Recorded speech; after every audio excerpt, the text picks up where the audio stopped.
नमः सिद्धेभ्यः ओम नमः सिद्धेभ्यः ओम नमः सिद्धेभ्यः। महावीर प्रभु की कथा कहता हूँ मैं आज, मन वच तन से न मान्य हो पूर्ण बने सब काज।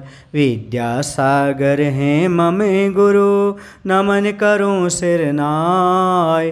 पाप ताप सब वे हरें, कर्म सभी नस जाय, कर्म सभी नस जाय।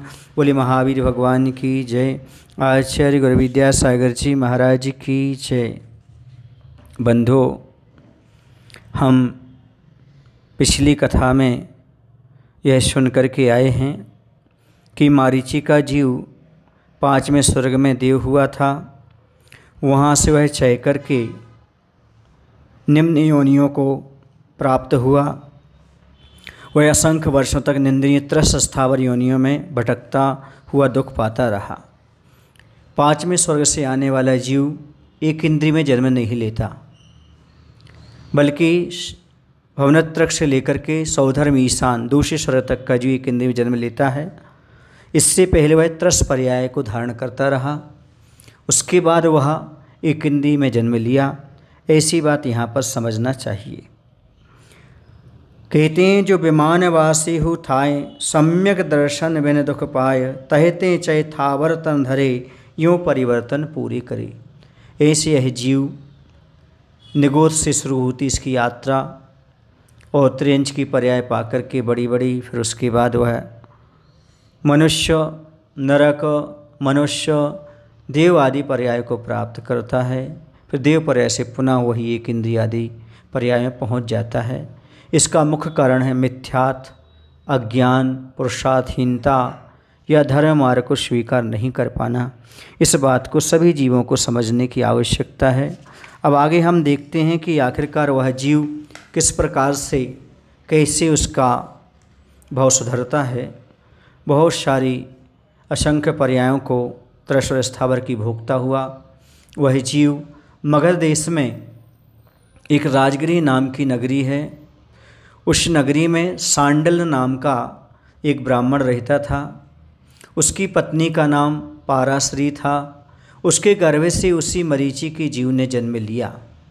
उसका नामकरण हुआ स्थावर। उसका नाम स्थावर रखा गया। वह वेद वेदांग इत्यादि बहुत सारे शास्त्रों का, मिथ्या शास्त्रों का पंडित हुआ। उसी प्रकार वह पूर्व के मिथ्या संस्कार के वश से परिव्राजक अर्थात त्रिदंडी दीक्षा ग्रहण की। उसने तप आदि भी किए। वह इस प्रकार के फिर तप करने लगा।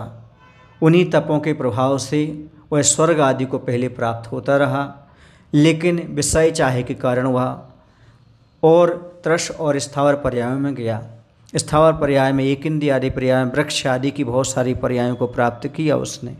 ये सब मिथ्यात्व का, कुतप का प्रभाव रहा कि कहीं कहीं सुख भी भोगता रहा और दुख भी भोगता रहा, इंद्रिय सुख में ही उलझा रहा। और आज ही मनुष्य पर्याय को पुनः प्राप्त करके वह संस्कार नहीं छूटते। बंधु, इसलिए कहते हैं संस्कार अपने जीवन में सोच समझ करके डालना चाहिए। हर किसी की संगति नहीं करना चाहिए, प्रत्येक संस्कार को स्वीकार नहीं करना चाहिए। जो आगमिक संस्कार हों, सर्वज्ञ भगवान के द्वारा कहे गए हैं, उन संस्कारों को अपने जीवन में अंगीकार करना चाहिए। और कभी भी मिथ्या मत का समर्थन मन वचन काय से नहीं करना चाहिए, उसी जीवन में धारण भी नहीं करना चाहिए। तो यह त्रिदंडी की दीक्षा ग्रहण कर ली उसने, तप आदि किए।